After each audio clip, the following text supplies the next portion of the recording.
नमस्कार दोस्तों, मैं हूं गोरखनाथ। आप देख रहे हैं नेट्रिक न्यूज़। 10, 9, 8, 7, 6, 5, 4, 3, 2, 1।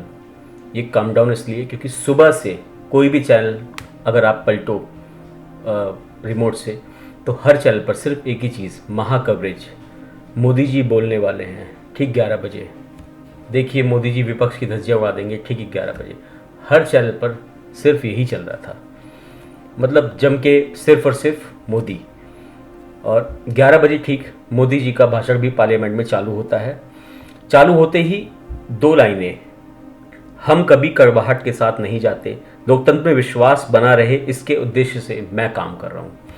इस दो अहम लाइनों से मोदी ने अपनी भाषण की शुरुआत की और इस पूरे भाषण में उन्होंने धन्यवाद कहा। तो जितने भी वर्कर वहाँ पर जो काम कर रहे हैं, जो कामगिर जो कागज़ यहाँ से वहाँ लेके जाते हैं, जो पत्रकार जो शुरू से लेकर के आज तक संसद को जो कवर करते रहे, उन सभी पत्रकारों को, हालांकि यहाँ पर उम्मीदें कुछ अभी 14-15 पत्रकारों को अभी कि शायद हमारे लिए भी कुछ बोल देंगे कि हमने बहुत कुछ किया है मोदी जी के लिए और कर रहे हैं, लेकिन उनके लिए कोई किसी भी लाइन में कहीं से कहीं तक भी जगह नहीं थी। मोदी जी ने जितने भी पुराने, चाहे सरदार वल्लभ भाई पटेल हो, अटल बिहारी वाजपेयी हो, आडवाणी जी हो, जो हैं और जो नहीं है, जिनका कहीं ना कहीं से योगदान था, उन सभी को याद किया। इंदिरा गांधी को योगदान किया क्योंकि प्रधानमंत्री रहते हुए उनकी नृशंस हत्या हो गई थी। पंडित नेहरू के उस स्ट्रोक ऑफ माइंड को याद किया जिसकी गूंज जो है आज भी कईयों को प्रेरित कर रही है। इससे खुद प्रधानमंत्री मोदी भी प्रेरित हुए।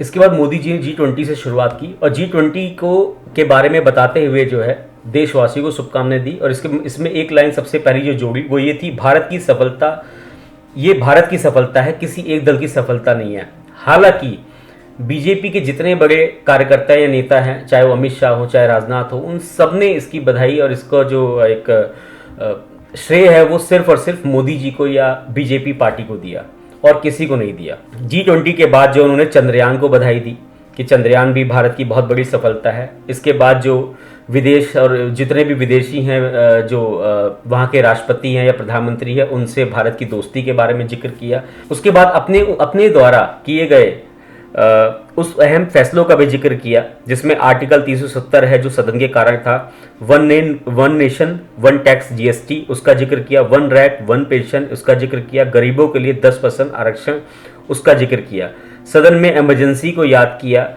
उसके अलावा लाल बहादुर शास्त्री को याद किया, बाबा साहब को याद किया, हर चीज़ को याद किया, तेलंगाना को याद किया, आंध्र प्रदेश को याद किया, दोनों के बीच की कड़वाहट को याद किया, उत्तराखंड उत्तर प्रदेश को याद किया, सबको याद किया। पुराने सदन को उन्होंने याद किया, वहाँ पर की हुई एक एक बात को, छोटी से छोटी बात का उन्होंने जिक्र किया।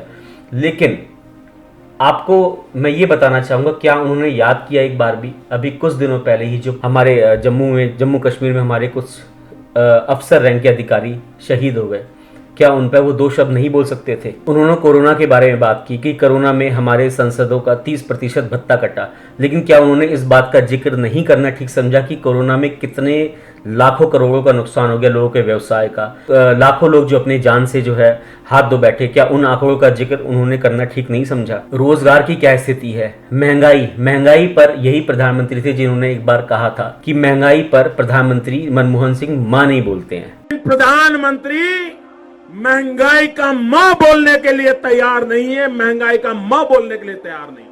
इनका अहंकार इतना है, महंगाई के लिए एक शब्द बोलने को तैयार नहीं है।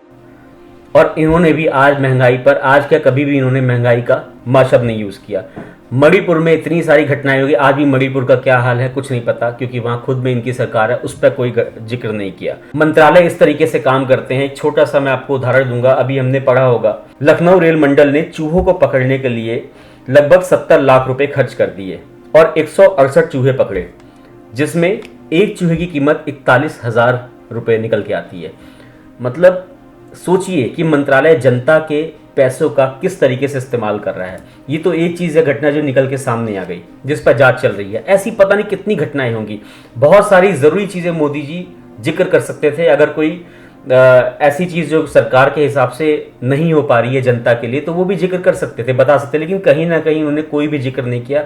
सिर्फ अपनी वाहवाही और जो चाटुकर्ता इंतजार कर रहे थे कि जिन्होंने इतने दिन से जो है अपनी चाटुकर्ता में या मोदी जी के लिए वाहवाही दिखाने में कोई कसर नहीं छोड़ी, उनका भी कहीं से कहीं तक कोई जिक्र नहीं किया गया। मुद्दा मोदी जी का भाषण नहीं है। आम जनता को संसद कहीं भी रहे, कहीं भी ट्रांसफ़र, उससे कोई मतलब नहीं है। उनकी जो बुनियादी ज़रूरतें हैं वो पूरी हो, बस। उसके लिए सरकार क्या कदम उठा रही है, क्या कर सकती, कभी तो शायद उम्मीद होगी कि मोदी जी इस पर बोलेंगे।